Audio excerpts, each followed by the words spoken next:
नमस्कार, news capital express में आपका स्वागत है। रुक करते हैं खास खबर के साथ। छिंदवाड़ा के पांडुरा में पदस्थ पीएमओ डॉक्टर दीपेंद्र सलामे के ऊपर आरोप लगे हैं कि मेडिकल क्षेत्र में लैब टेक्नीशियन और नर्सिंग की नौकरी दिलाने के लिए 15 लाख रुपए के उसके बाद से बीएमओ साहब लापता थे। किसी तरह उन्होंने एक नियुक्ति पत्र दिया। जब यह नियुक्ति पत्र लेकर महिला मेडिकल कॉलेज पहुंची तो पता चला कि ये नियुक्ति पत्र फर्जी है। तब से लेकर आज तक महिला बीएमओ की तलाश कर रही थी और बीएमओ महिला को झांसा देकर टाला मटोली करते रहे। फिर महिलाओं को बीएमओ साहब सड़क पर मिल गए। सड़क पर बीएमओ और महिलाओं के बीच जमकर नोकझोंक हुई। पुलिस के हस्तक्षेप के बाद मामला किसी तरह शांत हुआ, लेकिन तब तक बीएमओ साहब की बोलती बंद रखी।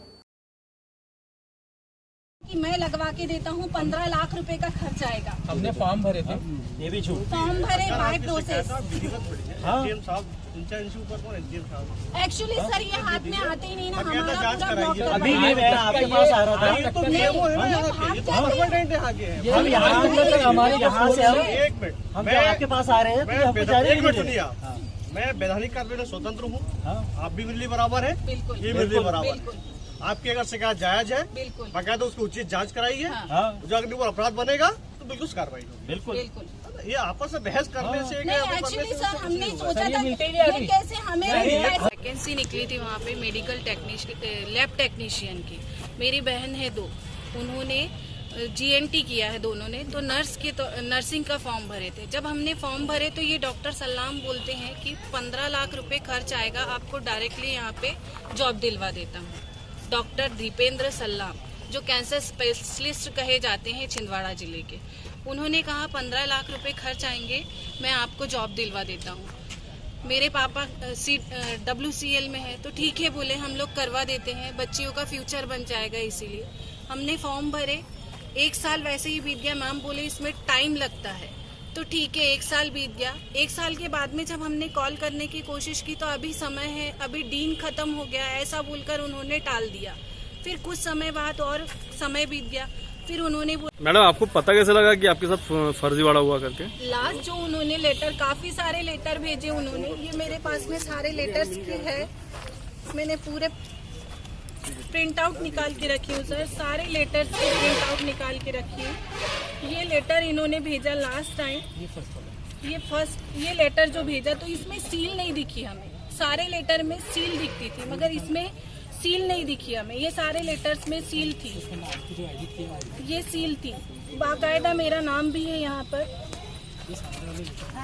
मैं बहुत मिडिल क्लास से है। मेरे जो शादी के जेवर थे, सारे जेवर मैंने गिरवी रख दिए। इवन मैंने अपने घर की रजिस्ट्री, छोटा सा ही घर है नागपुर में, मैं नागपुर से रहने वाली हूँ, मेरा एजुकेशन पूरा MP से हुआ है, इसीलिए मैंने फॉर्म भरा था। और 12th साइंस के बेस पे मैंने फॉर्म भरा था। मेरी दोनों बहनें GNT की थी तो उन्होंने उस बेस पे फॉर्म भरा था। हम बाय प्रोसेस ही चल रहे थे, यही आके बीच में इन्होंने कहा। और सारे जो कर्जदार हैं जिनसे हमने कर्जा लिया, वो आज आकर हमारे घर पे पूरे धावा बोल रहे हैं कि तुम पैसे कब वापस करते, नहीं तो तुम्हारा घर नीलाम कर देंगे। मेरी 2 बच्चियां, मैं दर की हो जाऊंगी सर, मैं कहाँ रहूंगी? आपको तकलीफ लेने की जरूरत नहीं, पुलिस यहीं आ रही है, बिल्कुल तकलीफ मत लो। जो 4 साल से आपने हमारे लिए तकलीफ ली, अब बिल्कुल तकलीफ लेने की जरूरत नहीं है। 4 साल से आप घुमा रहे हो हमें, फर्जी लेटर भेजे, ज्वाइनिंग लेटर, मेडिकल लेटर, ये लेटर वो लेटर। आपकी इस तारीख को ज्वाइनिंग है, इस तारीख को लेटर मेडिकल करने आओ। इवन सर आपका क्या कहना है, जो आपके साथ अभी पिछले दिनों में कुछ हादसा हुआ है, उस बारे में आपका क्या कहना है? हाँ, जो वो एक महिला है जिसका नाम वर्षा है, वर्षा, और उसके जो हस्बैंड है उसका नाम अजय है, महाराष्ट्र की रहने वाली है वो। तो वो जो आरोप लगा रही है वो बेबुनियाद है बिल्कुल। इसके लिए मैंने उच्च अधिकारी को लिखा भी हूँ, SP को भी कंप्लेंट किया हूँ, और इसके कारण मैं अपने काम ढंग से नहीं कर पा रहा हूँ। बिल्कुल मैं मेंटली डिप्रेशन में जा रहा हूँ। तो ये जो जितना भी आरोप लगा रही है सब झूठे हैं, ये बेबुनियाद है। इसके कारण मेरा काम भी नहीं हो पा रहा है। इसकी मैंने उच्च जो भी अधिकारी हैं उनको लेख भी किया हूँ, SP को भी कंप्लेंट किया हूँ, और इसके लिए मैं उच्च अधिकारी को भी लिख रहा हूँ ताकि ये मामला जो है जांच में जाए। और इसके लिए मेरे को सत्य का साथ दे रहा हूँ मैं, और इसके लिए मेरे को हर किसी की मदद चाहिए। आने वाले समय में क्या उचित कदम उठाओगे सर आप? आने वाले समय में किसके लिए? महिला के लिए। जैसे इसके लिए देखो, आने वाले समय का ये है कि ये महिला जो आरोप लगा रही है वो झूठ है, बिल्कुल झूठ है। और उसमें कोई भी तथ्य नहीं है कि सही है ना।